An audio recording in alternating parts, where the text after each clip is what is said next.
Dans son entendement, le développement des terroirs, c'est bien plus qu'une simple mission, mais un sacerdoce. L'élu local en fait une passion, voire de l'obsession. Et quand Mamadou Wuri Baylo Diallo se présente lui-même, il met en avant son Vélingara natal qui est à la fois son terroir et sa passion politique.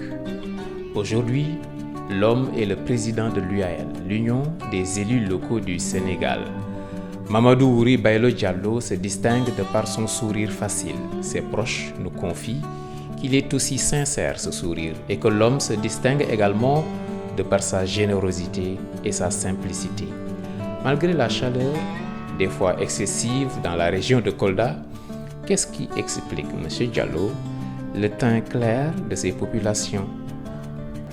Merci. Je vous disais tout à l'heure, si c'est la chaleur qui faisait déterminer la couleur de peau des gens, les Marocains et les Égyptiens seraient plus noirs que les Sud-Africains. Donc le taux de mélanine ne dépend pas de la zone géographique, pas forcément. Ou le climat. En politique, comment et où vous situez? Vous savez, la politique, le parti politique, un parti, c'est pour aller à des élections. C'est une couleur qu'on choisit. Parce qu'on ne peut pas être mis dans une enveloppe pour être glissé dans une urne. On est obligé de choisir une couleur. Moi, mon parti d'abord, c'est Vélingara. J'ai été théorisé depuis 2022. Comme vous savez, je touche du bois, je suis arrivé à la tête de ma commune le 1er juin 2002. Et depuis 2002, j'ai théorisé cela que mon parti, d'abord, c'est Vélingara. Donc le reste, quand le moment des élections, on est obligé d'utiliser des couleurs pour aller à des élections. Ça n'enlève à rien notre patriotisme, notre détermination, mais surtout notre volonté de vivre ensemble avec les gens, les populations de la collectivité territoriale. Donc, les couleurs, il y a eu des moments où, en allant à des élections, on a utilisé de petites coalitions. Il y a des moments où on a utilisé d'autres, où on a rarement utilisé la bannière du pouvoir pour aller à des élections locales et ça ne nous a pas empêché de gagner. Le plus important, c'est d'avoir une base politique. Vous l'avez, c'est Vélingara. Il y en a même qui disent de manière pompeuse que voilà, c'est votre titre foncier. Je pense que, contrairement, c'est l'inverse. Ce n'est pas mon titre foncier, mais j'appartiens à ce titre. Un titre foncier, pas pour moi, mais j'appartiens à ce titre. Que les gens font allusion. Donc, et qu'est-ce qui vous empêche de créer votre propre parti politique? Je pense que nous devons faire en sorte que c'est pas trop de... Vous savez, on fait tout politique au Sénégal. Moi, je pense peut-être une partie qui explique ma longévité à la tête de ma commune, c'est que dès que je suis élu, moi je fais moins de politicien, mais je fais même une politique de développement. Vous l'avez dit tout à l'heure, je suis tendre et je pense que nous devons être parmi ceux qui nous ont portés au pouvoir.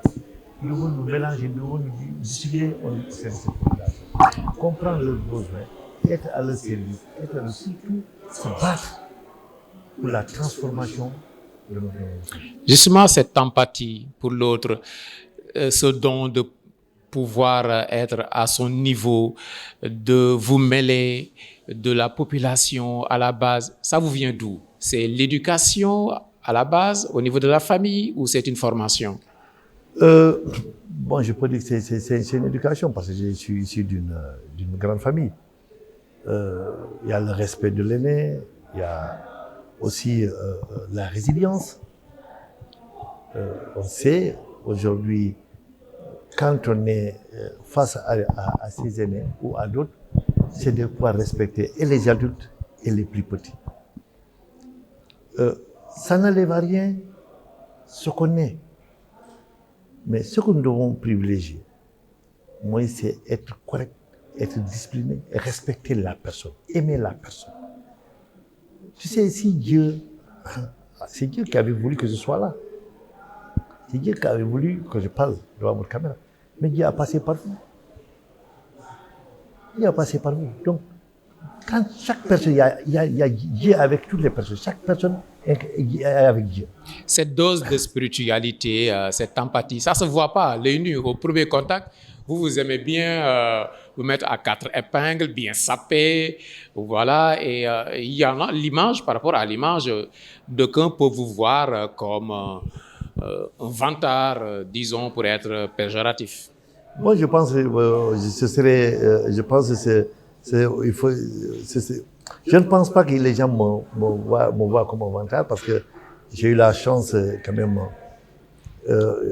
mon humble avis, de pouvoir me dissimuler auprès des gens, de les mettre en avant. Ce qui vous côtoie, ce qui vous voit de près, mais de loin.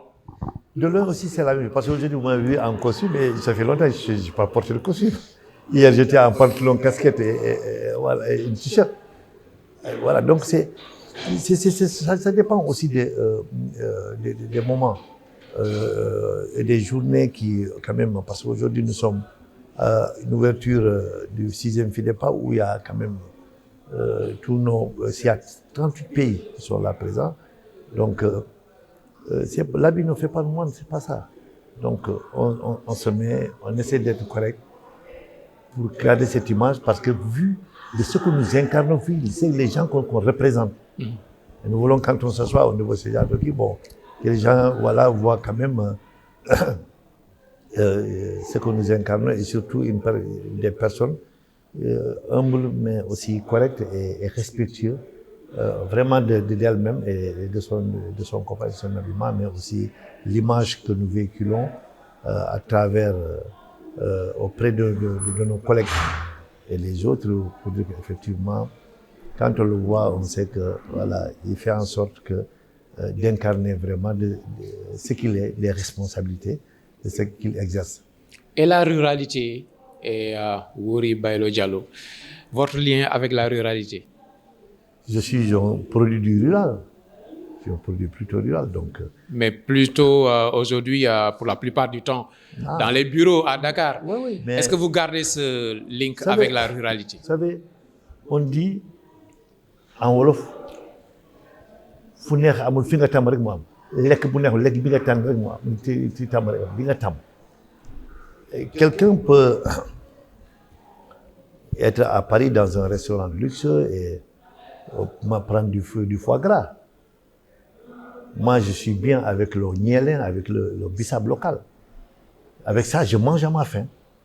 Et si vous regardez la valeur du prix du foie gras, c'est combien de fois voilà. Donc, c'est une question de, voilà, d'habitude, c'est une question de tam, ce que tu connais.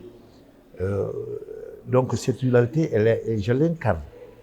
Je l'ai vécu, c'est cette dualité qui m'a façonné. Donc, je suis fier de l'être. Et je dis souvent, avant, quand j'étais petit, j'étais à l'école, je pilais pour ma mère. J'avais le pilon, il n'y avait pas de machine à l'époque. Je pilais, je cuisinais pour elle, le couscous, le nielin que je sais pas faire jusqu'à présent. Ça, c'est des plats traditionnels. Voilà, donc, et ça, ça forge. Ça forge.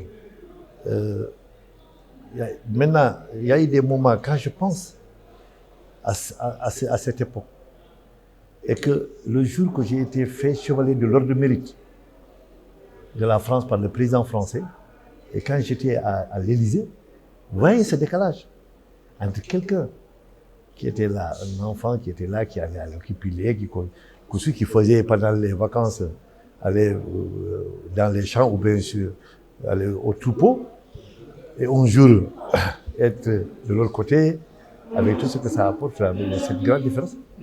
Honoré par la France et par le Sénégal aussi? Pas pour le moment, mais j'étais fait chevalier de l'ordre de la France et j'ai aussi distinction de docteur honoris causa de l'Académie de Brisbane. Comment l'expliquer?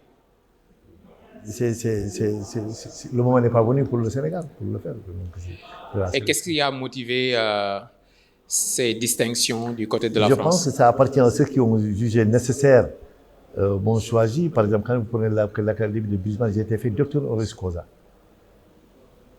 Ouais, donc la France m'a fait chevalier de l'ordre de mérite, élevé à ce niveau. Donc, c'est à eux de voir qu'est-ce qu'ils ont vu en moi, qu'est-ce que j'ai fait. Vous êtes de nationalité exclusivement sénégalaise? Exclusivement, je n'ai jamais vécu ailleurs. Je suis né au Sénégal, j'ai cette nationalité, je n'ai jamais demandé une autre nationalité. Aujourd'hui, vous êtes à la tête de l'UAL. Oui, que nous dire par rapport à cette union?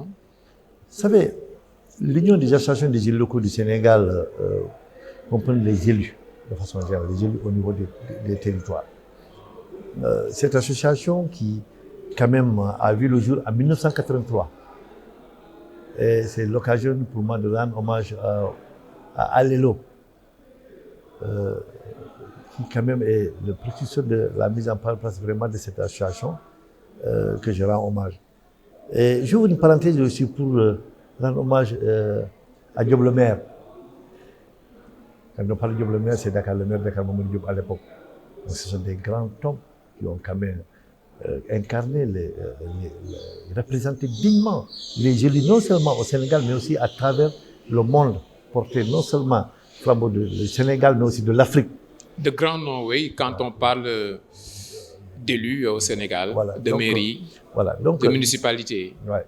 Et quand on parle de... moi, l'Union des associations des élus locaux, je suis arrivé au mois de décembre, en 2022. Mais c'est en fait depuis 2023 que j'ai commencé à exercer en tant que président de l'association, l'Union des associations des élus locaux. L'Union des associations, c'est une union dans la diversité. C'est-à-dire que c'est la fêtière des fêtières. Parce que comme vous savez, il y a l'association des maires du Sénégal, il y a l'association des présidents de département du Sénégal, il y a même l'association des... Vous êtes en concurrence avec ces structures? Je vous explique. Il y a l'association des maires, il y a l'association des présidents de département, il y a l'association des adjoints maires, il y a l'association des vice-présidents et secrétaires élus, il y a le réseau des élus. Tout cela réuni, c'est ça qui fait la fêtière de l'Union des associations des élus. Et il y a même les conseils municipaux qui essaient de s'organiser en une association. J'ai pas encore reçu, j'entends parler, mais c'est pas encore reçu formellement. Ils y sont, hein?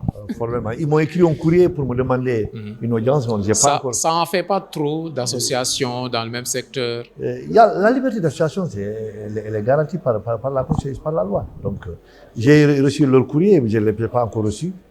Ils ont demandé une audience, on était en... Et l'UAL dans tout ça? L'UAL, c'est l'UAL des territoires, c'est l'UAL des élus. C'est l'UAL des fêtières. L'UAL, chacun se reconnaît à l'UAL. C'est une association qui, quand même, a eu à des moments charnières porté le flambeau de la décentralisation, des réformes qui ont été faites au Sénégal, mais aussi des réformes même à travers les Alolo et Fou Mamadou Diop, des réformes qui ont été pour d'autres collectivités, pour d'autres pays. Donc l'UAL est une grande association, une association de référence. C'est l'identité même des élus locaux. Leur propre identité. Oui, c'est parce que ils s'identifient, tous les élus s'identifient à l'UAL. Donc, et je suis fier de qu'aujourd'hui, ça a devenu une réalité. Parce que quand vous écoutez les gens, il y avait des moments où on ne parlait pas de l'UAL. Aujourd'hui, tous les élus se sont appropriés, se sont identifiés à l'UAL. Mais ça n'arrive à rien les autres, parce que les autres associations, c'est ça qui compose l'UAL. C'est cette diversité-là qui fait la force de l'UAL. C'est l'union dans la diversité. Vos partisans parlent de votre leadership qui met en exergue les réalisations de l'UAL, qui met l'union en lumière. En parlant de votre leadership simplement, ils exagèrent, non? Bon, je pense à eux de répondre à cette question. Moi, ce que je sais, nous sommes en train de faire ce travail-là avec dévouement. C'est vrai que nous avons eu à engranger, parce que je prends quelques exemples, nous avons signé des conventions avec beaucoup d'autres ONG, vraiment la société civile sénégalaise, parce que la société civile et les élus se regardaient de face à face.